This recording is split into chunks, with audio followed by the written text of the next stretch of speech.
Bonjour et bienvenue sur ma chaîne YouTube. Dans cette vidéo, je vais comparer deux crèmes solaires asiatiques très intéressantes parce que ces deux produits ont plusieurs similitudes et en même temps des points totalement opposés. Alors le premier produit est très populaire en ligne et il s'agit de la marque coréenne House of Her avec leur crème solaire Weightless Fluid. La deuxième crème solaire est une crème solaire japonaise de la marque Nari's Up. C'est une crème solaire qui est très populaire au Japon et le produit s'appelle By 365 Powder to Cream et j'ai la version sans couleur étant donné qu'ils ont plusieurs versions pour cette crème solaire. Alors au niveau des similitudes, ce que l'on entend avec ces deux crèmes solaires est le fait qu'elles ne contiennent pas d'alcool, qu'elles ne contiennent pas de parfum, même si j'en aurais plus à dire au niveau du parfum concernant la crème solaire coréenne de la marque House of Her plus tard dans la vidéo. Et je dirais que le plus important de ces points est le fait que ce sont des crèmes solaires qui sont dites comme non grasses avec un fini semi-mat à mat. Le point principal qui les différencie est la texture. L'une des crèmes solaires a une texture très liquide et l'autre a une texture plutôt épaisse. Donc pour moi, c'est assez intéressant de voir que les promesses données par ces marques au niveau du résultat sur la peau sont similaires, bien que les textures soient très différentes. Et je vais commencer par donner mon avis sur la crème solaire de la marque House of Her. Je précise dès maintenant qu'en ce moment, étant donné qu'on est en plein été avec des températures très chaudes dehors, j'ai un type de peau qui est gras sur l'ensemble de mon visage. Et du coup, j'essuie toujours un peu ma peau pour enlever l'excès de sébum avant d'appliquer ma crème solaire. Cette crème solaire vient sous forme de packaging d'une bouteille qui est assez simple. Comme je l'ai dit plus tôt, la texture, comme nous promet la marque, est très liquide. Elle s'étale très facilement sur le visage. Au niveau de l'odeur, il y a une odeur distincte mais qui n'est pas trop forte. Ce n'est pas une odeur de crème solaire, ce n'est pas une odeur chimique. Je n'arriverai pas à la décrire, mais en tout cas, elle est présente et pour moi, elle ne me dérange pas, elle disparaît rapidement une fois que vous avez appliqué le produit. La marque nous dit que c'est une crème solaire qui s'absorbe très rapidement. Et pour ma part, je ne suis pas d'accord avec ça. Je trouve que parce que c'est une texture très aqueuse, la texture est une texture liquide, gel, crème, très aqueuse. Et quand on l'applique sur la peau, en tout cas quand je l'applique sur ma peau grasse, au début, on voit que ma peau a un effet glowy. Et cet effet glowy est très présent au début parce que justement la crème solaire n'a pas séché, ne s'est pas totalement absorbée au niveau de la peau. Je la masse bien sur mon visage, je la fais pénétrer au maximum possible et quand je sens qu'au niveau du massage, je ne peux pas faire grand-chose de plus, c'est à ce moment-là que je rapplique la seconde couche de crème solaire et je fais la même chose. Je l'étale bien sur ma peau, je la masse bien sur ma peau.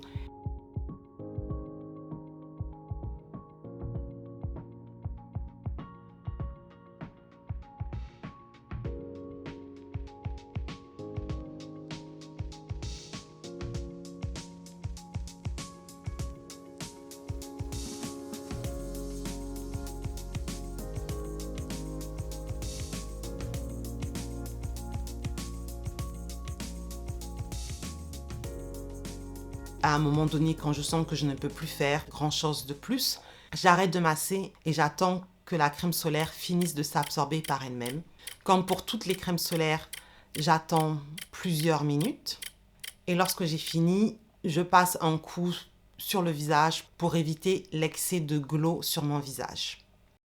Et lorsque je fais ça, j'ai le résultat final qui en ce moment, en été, avec cette crème solaire, est un résultat naturel avec un petit effet glowy.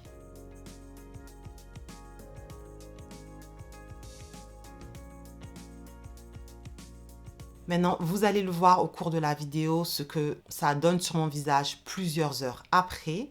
Et je trouve que malgré que j'ai la peau grasse, le premier résultat que j'ai avec cette crème solaire ne change pas tellement au fil des heures, ce qui est rare quand on a une peau grasse. En général, les crèmes solaires avec les heures rendent la peau de plus en plus grasse, mais ce n'est pas le cas avec celle-ci. Bien sûr, s'il fait très chaud et si vous transpirez, elle aura un effet plus glowy, mais vraiment, ce n'est pas un effet gras. C'est un effet qui est totalement gérable. Et là, je vous montre qu'il est aussi très facile de réappliquer une troisième couche de produit au cours de la journée sans problème. Et le processus et le résultat final sera encore une fois le même.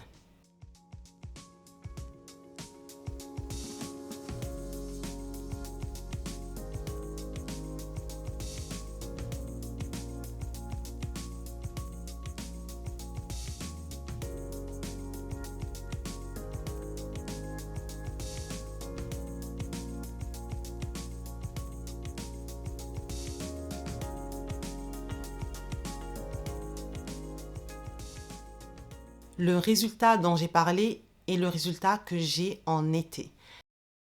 C'est une crème solaire que j'utilise depuis 1 an, donc j'ai pu l'utiliser au cours de toutes les saisons. Et en hiver, par exemple, où ma peau grasse n'est pas grasse sur tout mon visage, elle est principalement grasse, mais au niveau de la mâchoire ici, j'ai une peau qui est plutôt de type normal en hiver. Et en hiver, je trouve que cette crème n'est pas assez hydratante pour cette zone de mon visage. Du coup, je dois appliquer un peu de crème hydratante à ce niveau et ensuite la crème solaire. Sinon, le ressenti à ce niveau-là de mon visage est une peau asséchée. Alors qu'en été, je n'ai aucun souci. J'utilise cette crème solaire sans crème hydratante. Par contre, le bémol que j'ai avec cette crème solaire est l'instabilité de la texture de la crème solaire. Je m'explique. Il y a pas mal d'avis en ligne qui se plaignent que cette crème solaire peluche sur leur peau. Pour ma part, ça m'est arrivé 2 ou 3 fois avec cette crème solaire. Au niveau de l'application de la crème solaire, j'ai pu voir qu'elle peluche. Et j'ai aussi eu une fois cette crème solaire qui s'effritait. Plusieurs heures après avoir appliqué la crème solaire, lorsque je touchais ma peau, je sentais que la crème solaire s'effritait sur mon visage. Ce sont des remarques que j'ai pu voir en ligne provenant d'autres personnes. Pour ma part, ce que j'ai constaté sur ma peau, c'est que cette crème solaire va pelucher si lors de l'application de la crème solaire, je ne la masse pas suffisamment. Donc, j'applique la crème solaire, je la masse. Si je masse un peu, que je laisse sécher et que je viens ensuite retoucher la crème solaire pour enlever l'excès de glow, à ce moment-là, la crème solaire va pelucher. Si je la masse suffisamment et que je la laisse sécher, lorsque je viens retoucher mon visage pour enlever l'excès de glow, la crème solaire ne va pas pelucher. Mais en même temps, si je masse la crème solaire sur mon visage, et comme je vous l'ai dit, à un moment donné, vous sentez que vous ne pouvez pas faire plus, donc il faut juste la laisser sécher. Mais il faut la masser suffisamment pour qu'elle pénètre suffisamment. Mais si je la masse, je la fais pénétrer suffisamment, mais vu qu'elle est toujours là, elle n'est pas encore sèche, je peux être incitée à continuer encore à masser et masser et masser. Si je fais ça, je me rends compte que la crème solaire va pelucher. Donc ça peut être compliqué. Pour ma part, naturellement, je fais la bonne méthode qui fonctionne pour moi. Mais les 2 ou 3 fois où j'ai été trop pressée, c'est là que j'ai remarqué que la crème peluchait et que plus tard dans la journée, une fois qu'elle a séché, eh bien quand je touchais mon visage, la crème solaire s'effritait. L'expérience peut être différente pour vous parce que au niveau des crèmes solaires qui peluchent ou pas, ça peut vraiment différer selon les personnes, mais c'est l'expérience que j'ai eue et le conseil que je peux vous donner si vous avez un problème à ce niveau-là avec cette crème solaire. D'ailleurs, si vous l'avez déjà essayé, dites-moi en commentaire si vous avez eu ces problèmes. Alors maintenant, c'est le tour de la crème solaire japonaise de la marque Nariz Up. Cette crème solaire est la By 365 Powdery UV Cream et c'est la version sans couleur. Alors comme je l'ai dit plus tôt, ici la texture est épaisse. C'est une texture qui me rappelle la chantilly ou de la crème fouettée. Et si vous avez l'habitude de regarder ma chaîne, vous devez vous dire que la texture ressemble beaucoup à celle de la crème solaire SVR. Et bien que la texture ne soit pas exactement la même, oui, ce sont des textures qui se ressemblent beaucoup et l'idée derrière semble être la même. Lorsque j'applique cette crème solaire sur mon visage, étant donné que ça n'est pas une texture crème classique, tout comme avec la crème SVR, au début, l'application pour étaler le produit n'est pas difficile, mais elle n'est pas non plus facile. Mais une fois que vous avez passé les premières secondes, le produit s'étale facilement et vous pouvez voir qu'il est facile d'appliquer une bonne quantité de produit rapidement. La crème solaire disparaît de mon visage assez rapidement. C'est la première phase de l'absorption de la crème solaire. Et tout comme avec la crème House of Her, je vais appliquer une deuxième couche de crème solaire sur mon visage et masser de nouveau.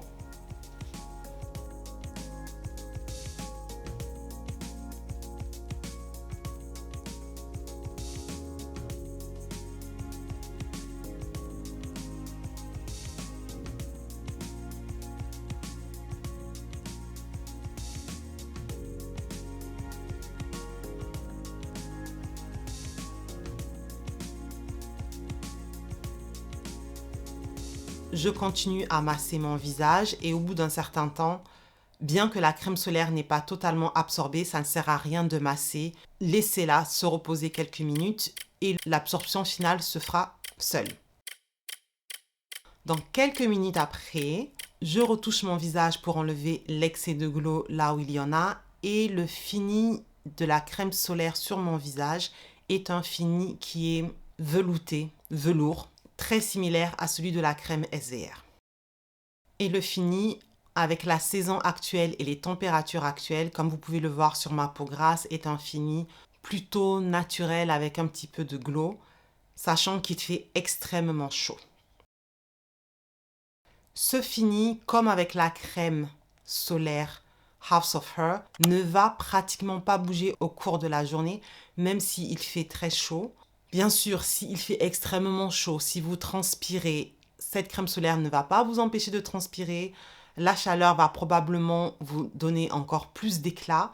Mais même quand il fait extrêmement chaud, et je l'ai porté sous 40 degrés à Paris, je n'ai pas un résultat, un ressenti qui est gras sur mon visage. Et ça, c'est vraiment quelque chose que j'apprécie pour ma peau grasse. Ce n'est pas quelque chose qui est facile à trouver. Contrairement avec la crème solaire House of Her, avec celle-ci, je n'ai pas de problème d'instabilité de texture, je n'ai pas de problème de crème qui peluche. Vraiment, à chaque fois que je l'ai appliquée, je n'ai eu aucun souci. Peu importe si je la laisse sécher trop longtemps, pas suffisamment longtemps, peu importe si je la masse trop ou pas assez, je n'ai aucun problème de texture. Donc c'est une crème solaire qui est vraiment très facile à utiliser et comme je l'ai dit plus tôt, il est aussi très facile d'utiliser une bonne quantité de produits en une seule fois. Plus tôt dans la vidéo, j'ai expliqué qu'il fallait que je revienne sur le côté sans parfum de la crème solaire House of Her. Et c'est parce que en ligne, il est répété que c'est un produit sans parfum. Effectivement, lorsque l'on regarde dans la liste d'ingrédients, il n'y a pas de parfum ni d'huiles essentielles dans cette liste. Mais lorsque l'on regarde la description de ce produit sur le site de la marque elle-même n'indique pas que c'est une crème solaire sans parfum. Lorsque l'on regarde la liste d'ingrédients, effectivement, on ne retrouve pas de parfum ou d'huiles essentielles dans cette liste d'ingrédients, mais on retrouve tout de même des extraits d'ingrédients naturels ou de plantes, un extrait de miel et un extrait d'agrumes. Et je dois dire que ce sont ces deux extraits de plantes qui font que pendant longtemps, bien que j'avais connaissance de cette crème solaire et du fait qu'elle pouvait avoir un côté matifiant, je ne l'ai pas achetée parce que j'avais peur que ma peau sensible réagisse mal à ces ingrédients. Maintenant, en prenant le temps de réfléchir et d'analyser la liste d'ingrédients, je me suis rendu compte que probablement que la concentration de ces ingrédients est très faible. Dans la liste d'ingrédients, on a l'impression que ces extraits de plantes sont placés assez haut, sauf que ce qui est listé, ce ne sont pas les ingrédients même, mais des extraits de cet ingrédient. Et dans une vidéo précédente où je donnais mon avis complet sur l'ampoule de la marque Skin 1004, qui à l'époque nous faisait croire avec son marketing que cette ampoule ne contenait que du Centellia asiatica, puis qu'un extrait de Centellia asiatica, puis maintenant plusieurs ingrédients dont de l'extrait de Centellia asiatica. Bref, dans cette vidéo, j'expliquais qu'un extrait de plante dans la définition cosmétique coréenne signifie une solution liquide contenant une certaine quantité de cet extrait naturel. Donc si on prend le cas du miel ici, qui est listé comme extrait de miel, si je prends la solution liquide la plus simple possible, je peux avoir une solution d'eau à plus de 99% qui contient 0,1% de miel et appeler ça mon extrait de miel, un extrait qui ne contient pratiquement pas de miel. Donc la quantité de miel peut être très minime. Donc au final, ces extraits ne m'inquiètent pas et cette crème solaire n'a pas d'odeur de miel ou d'agrumes. Donc mon intuition me dit que ces ingrédients sont placés en réalité extrêmement bas dans la liste d'ingrédients. Sur le site internet, la marque House of Her utilise ces ingrédients en nous disant que ce sont des ingrédients qui apportent de l'hydratation dans la formule. Mais honnêtement, vu le fait que ce sont des extraits et vu le produit en lui-même, pour moi, ce n'est que du marketing. Ces ingrédients ont été utilisés pour rendre la formule plus green, plus naturelle. C'est du greenwashing. Mais dans ce cas précis, pour ma part, ça ne me dérange pas. Au contraire, je préfère que ces ingrédients soient placés tout à la fin de cette liste d'ingrédients. Donc si vous avez une peau sensible, il y a très peu de chances que ces extraits d'ingrédients naturels ou de plantes aient un impact sur votre peau. Pour que cette vidéo ne soit pas trop longue, je vais vous mettre sur l'écran des fiches pour chaque produit sur laquelle vous retrouvez les éléments factuels donnés par la marque et bien sûr le prix et les promesses qui nous sont données par la marque et mon avis final concernant ces promesses. Donc vous pouvez faire pause, prendre le temps de regarder tous ces éléments. Je vais le faire pour le produit de la marque sud-coréenne House of Her et pour la crème solaire de la marque japonaise Nariz Up. Maintenant, si je compare ces deux crèmes solaires, comme je l'ai expliqué, elles sont très similaires. Le prix est aussi très similaire, même si la marque japonaise est un peu moins chère. Il y a une différence au niveau des ingrédients choisis pour les filtres UV.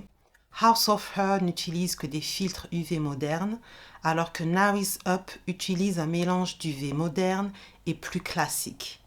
Et certaines personnes ont des sensibilités aux UV plus classiques, j'en fais partie, mais par chance, je n'ai aucun problème avec cette crème solaire. La plus grande différence va se faire au niveau de la texture. Et pour ma part, j'apprécie les deux textures et je les apprécie différemment. Par exemple, concernant les deux crèmes solaires, ce sont des crèmes que je peux porter sous le maquillage. Sauf que, au cœur de l'été, si vous avez la peau grasse, quand il fait très chaud comme actuellement, ces crèmes solaires seules ne vont pas être suffisantes. Il vous faudra aussi une base matifiante. Et pour ma part, je n'aime pas utiliser des couches épaisses sous mon maquillage. La crème solaire japonaise a une texture épaisse, même si ça ne se ressent pas forcément sur le visage, mais tout de même, la texture est épaisse. Donc, je n'ai pas envie de rajouter une base par-dessus cette crème solaire et ensuite mon fond de teint, ça fait trop de couches de produits pour moi. Avec le maquillage, je préfère utiliser la crème solaire House of Her parce que la texture est plus fine. Même lorsque l'on applique plusieurs couches de crème solaire, la texture, le ressenti reste fin sur la peau. Donc sous le maquillage en été, je préfère le produit House of Her. Mais si je ne porte pas de maquillage, je préfère la crème solaire japonaise parce que j'aime le fait qu'elle s'applique plus rapidement. J'aime le fait que l'on peut plus facilement appliquer une bonne quantité de produit. Et j'aime le fait que je peux la réappliquer plus facilement et qu'elle a une texture qui est très stable et absolument pas problématique, ce qui la rend plus facile à utiliser en tant que crème solaire à utiliser et réappliquer lorsque l'on passe du temps dehors et que donc on va réappliquer sa crème solaire au cours de la journée. Donc ce sont mes préférences. Si vous avez des questions, posez-les en zone commentaire. Merci d'avoir regardé la vidéo jusqu'au bout et on se voit dans la prochaine. Bye bye!